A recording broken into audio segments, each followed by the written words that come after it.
오늘 저는 본문 말씀 빌립보서 4장 10절로 13절까지 말씀 중심에서 자족의 비결이라는 제목을 가지고 함께 은혜를 나누고자 합니다. 사람이 어떤 형편에 처하든지 항상 마음의 기쁨을 가지고 만족하며 살 수 있다고 한다면 참 복된 사람이라 생각이 됩니다. 우리가 흔히 좋은 환경 속에서도 감사하지 못하고 행복을 느끼지 못하고 사는 경우들이 참 많습니다.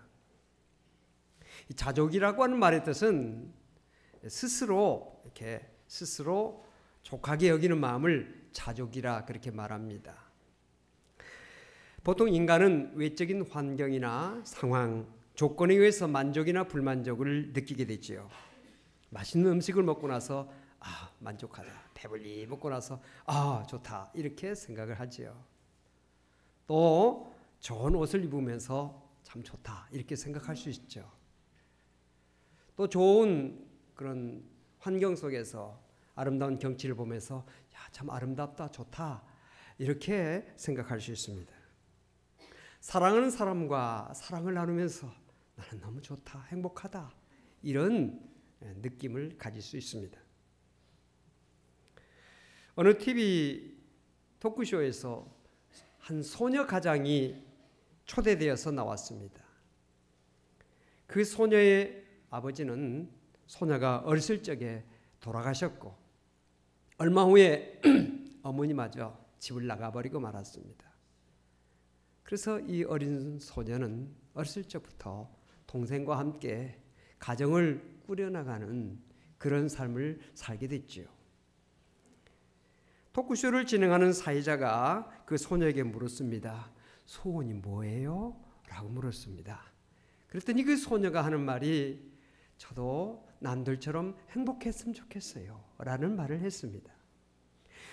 그래요? 그러면 어떻게 하면 행복해질 수 있을까요? 라고 물었습니다. 그랬더니 그 소녀가 한참 생각을 하더니 동생과 함께 어린이 대공원에 가서 아이스크림도 먹고 바이킹이라고 하는 놀이기구도 좀 타고 그랬으면 좋겠어요 라고 말을 했어요. 그러면 행복할 것 같다고 그런 말을 했습니다. 사회자는 그 말을 듣는 순간에 눈시울이 붉어지는 것을 느꼈습니다. 그리고 그 소녀에게 말했습니다. 내가 그 비용을 다 댈 테니까 비용이 얼마면 되겠니? 라고 물었습니다. 소녀는 의의 제안에 잠시 생각에 잠기더니 이렇게 말했습니다. 12,500원이에요 라고 말했습니다.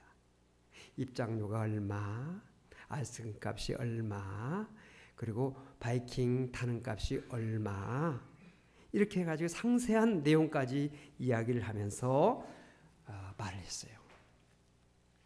사회자는 한 10만 원쯤 되지 않을까 그렇게 예상을 했는데 뜻밖의 12,500원이라고 하는 이야기를 듣고 의외의 어떤 그런 마음을 가졌지요.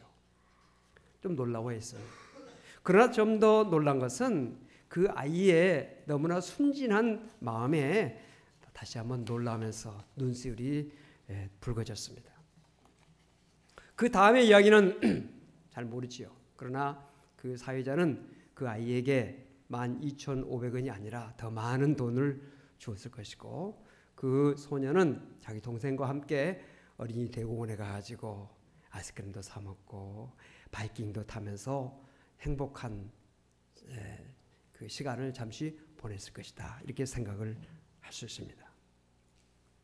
오늘 이 자리에 참석하신 여러분들 가운데는 이 소녀보다도 더 어려운 가운데 계신 분들도 혹시 계실 줄 압니다. 그러나 대부분의 여러분들은 이 소녀보다도 훨씬 나은 그런 삶을 살고 있으리라고 생각이 됩니다. 그런데도 여러분들 마음속에 행복을 느끼지 못하고 있다면 왜 그런 것일까? 자기 자신의 마음을 한번 점검해 볼 수 있는 시간이 되기를 원합니다. 여러분, 사람이 많이 가지고 있다고 해서 행복한 것은 결코 아닙니다. 집을 9채나 가지고 있으면서도 한 채를 더 가지 못해가지고 괴로워하는 사람이 있어요. 이건 하나의 예지만 많은 재산이 있으면서도 더 많은 것을 갖지 못해서 괴로워하고 잠을 이루지 못하는 사람들도 있다는 거죠. 좋은 주택, 고급 승용차, 사회의 높은 지위, 소유, 이런 모든 것에서 행복을 찾으려고 하는 사람들이 오늘날 너무도 많습니다. 에리 프롬이라고 하는 심리학자는 말하기를 행복은 소유에 있지 않고 존재에 있다, 그런 말을 했어요. 인간의 소유에 의해서 인간은 행복한 것이 아니라 어떤 사람이 되느냐에 따라서 행복이 있을 수도 있고 없을 수도 있다는 거죠. 이해가 되십니까? 이 시간에 여러분들 하나님의 말씀을 들으면서 가슴에 손을 얹고 가만히 생각해 보세요. 나는 지금 행복한가? 행복하십니까? 어떤 분은 예 하고 대답하시는 분들이 계신가 하면 어떤 분은 아멘이라고 대답하시는 분들이 계세요. 저는 그것을 어떻게 생각할 수 있느냐면 예 하는 사람은 진짜 행복한 사람이다 이렇게 느끼고 있고요. 아멘 하는 사람은 물론 행복하다고 하는 것도 느낄 수 있지만은 그렇게 되기를 원합니다 라고 하는 기도의 마음이 좀 더 많이 담겨 있지 않나 이런 생각을 해봅니다. 여러분 날마다 행복하시기 바랍니다. 행복해야 돼요. 그런가 하면 목사님 저는 행복은요 연중 행사예요. 어쩌다 한 번씩 행복하고요. 보통은 무덤덤하게 살고 있어요. 사실 오늘 아침에도 그저 그렇고 그래요. 이 자리에 참석하신 여러분들 가운데는 참 뭔가 이렇게 좀 사람들에게 자신을 보이지 않고 그저 조용히 왔다가 조용히 가고 싶은, 누가 자기에게 말을 걸을까 봐 오히려 좀 마음이 불편한 분들도 혹시 계실지 몰라요. 그러나 어쨌든 간에 우리가 하나님 앞에 나왔으니 하나님을 찬양하고 기도하고 말씀 듣는 가운데 여러분의 마음이 평안해지시길 바라고요. 여러분 행복한 그런 마음을 가질 수 있기를 주 이름으로 축원을 드립니다. 사도 바울은 오늘 본문 말씀에서 자족하며 사는 법을 소개하고 있습니다. 사도 바울은 지금 자기의 처지가 매우 힘들고 어려운 가운데 있으면서도 결코 하나님을 원망하거나 다른 사람을 탓하지 않고 있습니다. 그는 지금 이 편지를 쓰고 있는, 빌보서를 쓰고 있는 이 시점이 바로 감옥에서 지금 고통당하고 있는 시점입니다. 매를 맞지요. 착고에 채워져 있지요. 지하 감옥에 그 어둡고 춥고 습한 곳에서 이 편지를 쓰고 있는 것입니다. 이런 환경 속에서도 사도 바울은 놀랍게도 기뻐하고 있고요. 감사하고 있고요. 만족하고 있어요. 자족하고 있다는 사실입니다. 빌보 교회가 그에게 보낸, 감옥 생활하느라고 고생하고 있는 그에게 사람을 보내면서 그 사람 편에 그가 필요한 모든 그 물질을 보내고 필요한 것들을 공급해 주었기 때문에 감사하고 기뻐하고 자족한 것이 아니에요. 물론 그것도 감사할 수 있는 내용이지요. 그러나 그보다도 바울에게는 어떠한 형편과 처지에서도 감사할 수 있는 비결이 그에게 있었기 때문이다. 그렇게 말씀하고 있어요. 12절에 비천에 처할 줄도 알고 풍부에 처할 줄도 알아 모든 일, 곧 배부름과 배고픔과 풍부와 궁핍에도 처할 줄 아는 자족의 비결을 배웠다. 자족의 비결을 자기가 가지고 있다. 그렇게 고백하고 있습니다. 이것을 정리해 보면 사도 바울의 자족의 비결은 어떤 형편에서든지 만족하며 감사하며 행복하게 살 수 있는 비결이라는 것이죠. 그럼 그 비결이 어디에 있을까요? 두 가지라고 성경은 말씀하고 있습니다. 첫째는 하나님의 관점으로 모든 것을 본다는 거예요. 하나님의 관점으로 모든 것을 볼 때 마음에 자족이 온다는 거예요. 하나님의 관점이라고 하는 것은 뭡니까? 하나님의 눈으로 모든 것을 보는 거예요. 하나님의 눈으로 모든 것을 보면 생각이 달라져요. 모든 것이 새롭게 보이는 것입니다. 두 사람이 사막을 걷고 있습니다. 너무 힘들고 지쳐서 쓰러지듯이 지금 걸어갑니다. 목마르고 배가 고프고 지쳐 있습니다. 힘없이 두 사람이 걸어가다가 어느 곳에 가니까 공동묘지가 이렇게 있는 것을 보았어요. 그들은 그 공동묘지를 바라보면서 한 사람은 이제는 죽었구나. 이제는 죽었구나. 나도 죽어서 저 공동묘지에 묻히게 되겠구나. 이렇게 지쳐있고 너무 힘든 가운데 사람들이 죽었기 때문에 저렇게 공동묘지가 있는 것이 아니냐. 나는 죽었다. 절망했습니다. 그런데 어떤 사람은, 그 옆에 있는 사람은 이제는 살았다. 이렇게 말했습니다. 여기에 공동묘지가 있는 것은 이 사람들은 묻어주는 사람들이 있기 때문이고, 그들을 묻어주는 사람들이 이 근처에 있기 때문에 인가가 옆에 있다. 이제는 살았다. 이렇게 생각을 했다는 것이죠. 똑같은 환경, 똑같은 사물, 똑같은 여건 속에서도 절망하는 사람이 있는가 하면 소망을 갖는 사람이 있다는 거예요. 아멘? 똑같은 걸 보면서도 어떻게 보느냐, 소망이 될 수 있고 절망이 될 수 있다는 겁니다. 색안경을 끼고 보면 세상이 그 안경 색깔대로 보이게 됩니다. 파란 색안경을 끼고 보면 세상이 파랗게 보이고요. 빨간 색안경을 끼고 보면 세상이 빨갛게 보입니다. 지난번에 관광버스를 타고 우리가 나들이를 갔잖아요. 여러분들이 많이 가셨고 사진도 게시판에 붙었는데, 저는 그 관광버스를 타고 가면서 우연히 그 앞에 있는 어떤 것을 보았는데 평소에 색깔이 아니에요. 이상한 색깔이 나오는 거예요. 이게 왜 이런 색깔이 나오나. 그래서 잠시 이상한 생각이다. 이 색깔이 아닌 건데 왜 이런 색깔이 날까 하고 생각하다가 잠시 이렇게 보니까 그 차창이 코팅이 되어 있어요. 색깔이 있는 코팅이에요. 그 코팅이 되어 있는 차창을 통해서 흘러 들어오는 태양빛이 그 물건 색깔을 바꾸고 있는 거예요. 색깔이 있는 것으로 이렇게 모습이 달라지는구나 느끼게 됐죠. 여러분, 우리가 어떤 눈으로 보느냐, 비판적인 눈으로, 부정적인 눈으로 모든 것을 보면 다 불만스럽게 보이고요, 좋지 않게 보입니다. 사람도 다 마찬가지예요. 불평스러운 마음을 가지고 사람을 보면, 트집을 잡으려고 보면 트집 잡을 것이 한두 가지가 아니에요. 그러나 좋은 눈으로 보고 긍정적으로 보고 하나님의 차원에서 보면 모든 사람들이 다 좋아 보이고 모든 사람들이 내게 도움이 되는 사람들이고 내가 사랑해야 될 대상이라는 것을 깨닫게 되는 것 아닙니까? 할렐루야. 죄악의 눈으로 사물을 보면 모든 것이 추악하게 보이지요.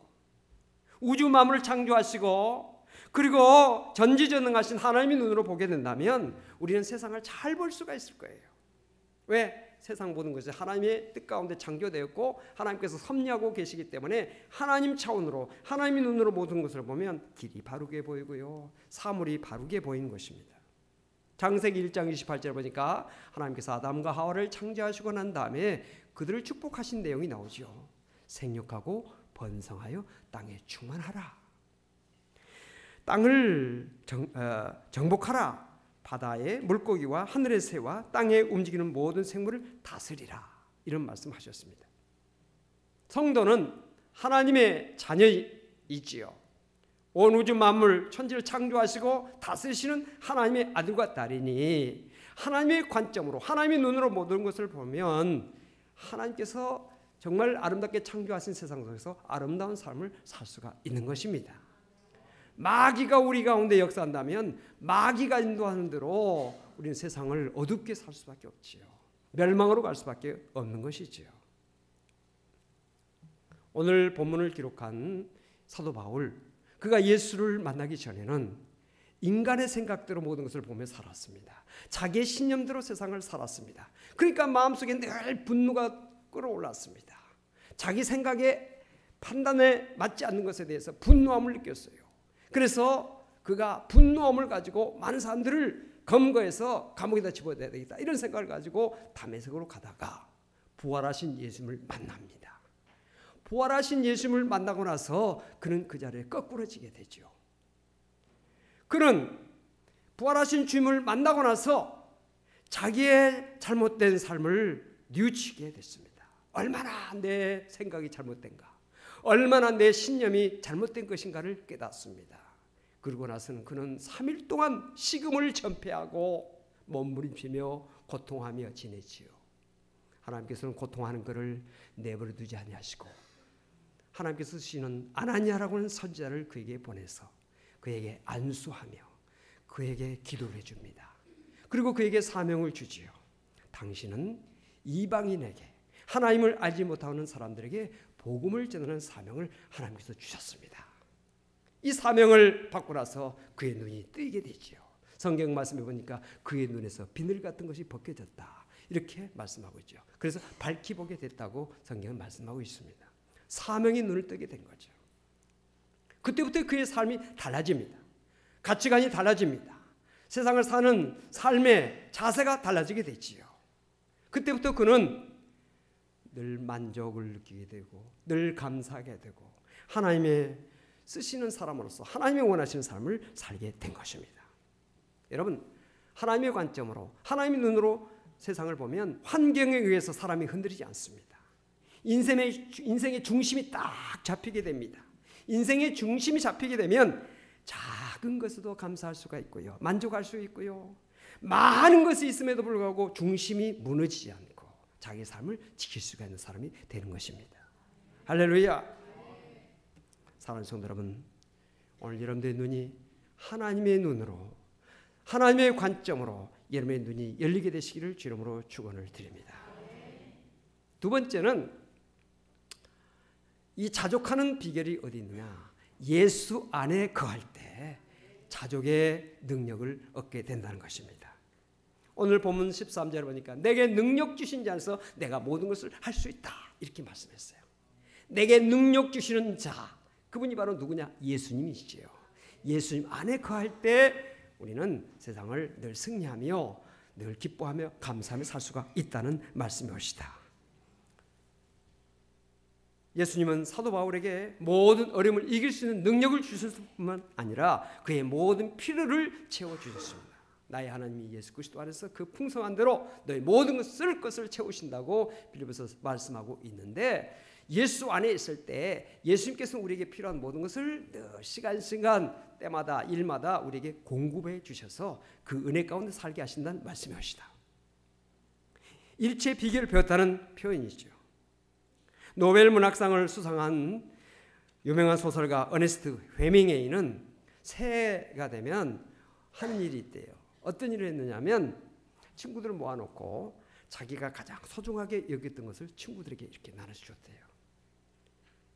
친구들이 놀라워했어요. 어떻게 이렇게 아끼는 것을, 이렇게 좋은 것을 우리에게 줄 수 있느냐고 물었습니다.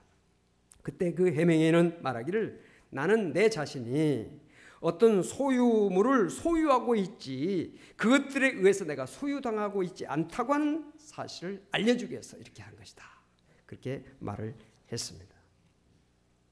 집이나 자동차나 보석이 우리를 소유하는 것이 아니라 우리가 집을 소유하고 자동차를 소유하고 보석을 소유하고 있다는 것이죠.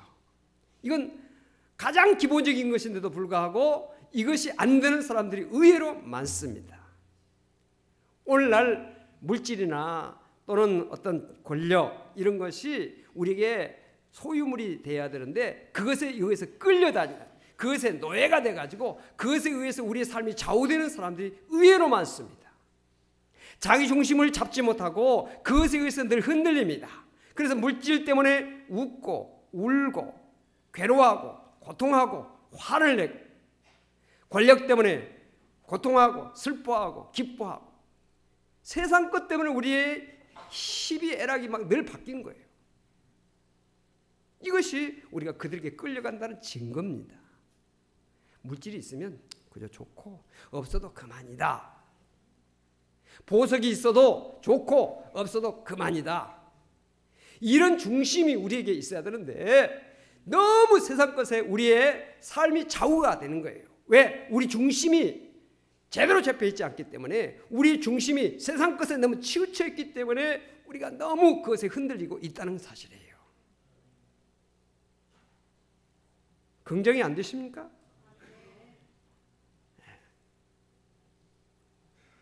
그런데 사도 바울은 그런 것에 의해서 내가 중심이 흔들린 것이 아니다는 거예요. 나는 어떤 형편이든지 나는 자족하기를 배웠느니 나는 비천에 처할 줄도 알고 풍부에 처할 줄도 알아. 모든 일 곧 배부름과 배고픔과 풍부와 궁핍에도 처할 줄 아는 일체의 비결을 배웠나라. 내게 능력 주신 자 안에서 내가 모든 것을 할 수 있느니라. 그렇게 고백하고 있는 것입니다. 자족은 결코 세상 것으로 얻을 수 없다는 거죠. 돈으로 살 수 없고 권력으로 빼앗을 수 없다는 것입니다. 사람의 욕망은 밑빠진 독과 같이 끝이 없습니다. 아무리 부어도 아무리 마셔도 아무리 그것을 섭취해도 또 목마르고 또 목마르고 또 목마르게 되는 것입니다. 그래서 성경은 말씀하기를 예수님이 생수다 그랬어요. 예수님이 생수다. 예수님을 온전히 모신 사람은 목마르지 아니한다. 예수님이 우리의 마음속에 늘 계신 사람은 세상 것 때문에 너무 휘두르지 않고 거기에 목말라하지 않고 내 중심을 가지고 살 수 있다는 거예요. 오늘 여러분들 마음 중심에 예수님이 함께 하시기를 주 이름으로 축원을 드립니다. 예수 안에 나는 화목하네. 예수 안에 나는 감사하네. 예수 안에 나는 기뻐하네. 예수 안에 나는 행복하네. 할렐루야. 예수 안에 거하면 우리는 온전히 기뻐할 수 있고요, 감사할 수 있고 행복할 수 있다는 사실이에요. 그래서 예수님을 모시는 것이 복인 것입니다. 예수를 믿는 것이 축복인 것입니다. 오늘 여러분들 예수를 믿을 때 확실히 믿고 예수님을 여러분들 마음속 중심에 온전히 모시는 성도가 되어지기를 주 이름으로 축원을 드립니다. 무신론자였던 변호사 클래렌스 데로라고 하는 사람이 미국의 경기가 매우 좋지 않았을 때 시카고 남부 지역에 있는 흑인 지역에 가가지고 그 사람들과 잠시 대화하는 시간을 가질 수가 있었습니다. 그들은 아주 궁핍한 환경 속에 있었기 때문에 하루하루를 간신히 연명하고 있는 어려운 시절을 그들이 지내고 있었습니다. 그들을 찾아갔을 때 놀랍게도 그들의 얼굴은 환하게 열려 있었고요, 그들은 모여서 찬송을 하며 노래를 하고 있었습니다. 그래서 무신론자인 데로는 놀랍게 생각했어요. 어떻게 이런 가난한 삶 속에서 저렇게 얼굴이 밝을 수 있을까? 어떻게 이런 어려운 환경 속에서도 저렇게 노래할 수 있을까? 라고 이상하게 생각했습니다. 그래서 그들에게 물었습니다. 도대체 이 어려운 환경 속에서 어떻게 여러분들은 노래 부를 수가 있습니까? 라고 물었습니다. 그 질문에 어떤 여자 한 분이 큰 소리로 대답했습니다. We got Jesus to sing about. We got Jesus to sing about. 그 말은 무슨 말이냐? 우리는 찬양할 수 있는 예수님을 가지고 있다는 거예요. 찬양할 수 있는 예수님이 우리 안에 있다는 거예요. 그래서 우리는 찬양할 수 있다고 말했습니다. 이 대답에 많은 사람들이 Yes, That's right, 아멘 하면서 이 사람 저 사람들이 다 그게 맞장구를 치면서 동참을 하는 소리를 들었습니다. 데로는 기가 막혔어요. 어떻게 이럴 수가 있을까? 그런데 그들이 그럴 수 있었어요. 왜? 그들에게 주님이 계시기 때문에. 그들에게 그런 고통을 이기고 승리할 수 있는 믿음을 주시는, 능력을 주시는 주님이 그들에게 계시기 때문에 그들은 그렇게 진정으로 찬양할 수가 있었던 것입니다. 오늘 자리에 눈물을 머금고 나오신 분들도 계실 것입니다.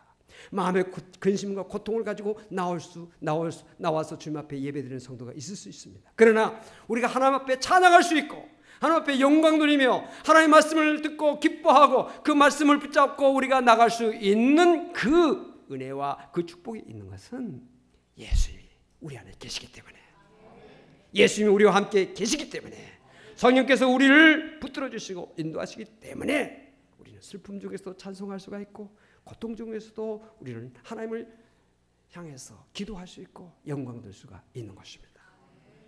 여러분, 길이 바로 예수 안에 있다는 사실을 믿으시길 바랍니다. 길이요 진리요 생명이신 예수님께서 우리 안에 확실히, 우리 안에 온전히 거하고 우리의 일을 인도하신다면 우리는 세상 속에서 승리할 수 있습니다. 성공할 수 있습니다. 잘 될 수 있습니다. 형통이 열리게 되는 것입니다. 절망이 변하여 소망을 갖게 될 수가 있는 것이옵시다. 그래서 우리가 예수를 믿는 거 아닙니까? 사랑하는 성도 여러분, 이 시간 다시 한번 여러분들에게 묻겠습니다. 여러분 행복하십니까? 대답 소리가 커지셨네요. 더 커지기를 원합니다. 여러분 행복하십니까? 행복하시길 원하십니까? 할렐루야. 세상을 볼 때 하나님의 관점으로 보시길 바랍니다. 예수님은 여러분 안에 모시고 사시기 바랍니다. 그럴 때 여러분들은 세상에서 자족하는 삶, 행복한 삶, 형통한 삶을 살게 되는 성도가 될 줄로 믿습니다. 기도하십시다. 하나님 감사합니다.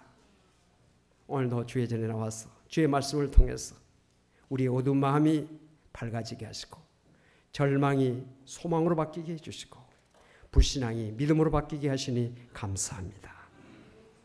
그동안 우리가 원망하고 불평하고 참으로 우리 마음속에 여러 가지 부정적인 생각을 가지고 살아왔습니다. 그러나 오늘 말씀을 통해서 하나님의 관점으로 세상을 바라보고 예수 안에 거할 때 우리는 모든 것에서 기뻐할 수 있고 감사할 수 있고 자족할 수 있다는 사실을 깨닫게 됩니다. 이 말씀이 우리 모든 성도들의 심령 속에 잘 박힌 목과 같이 함께 해주심으로 어떤 상황 속에서도 이 말씀대로 승리하며 사는 성도들 되게 하여 주옵소서. 예수 그리스도로 간절히 기도하옵나이다. 아멘.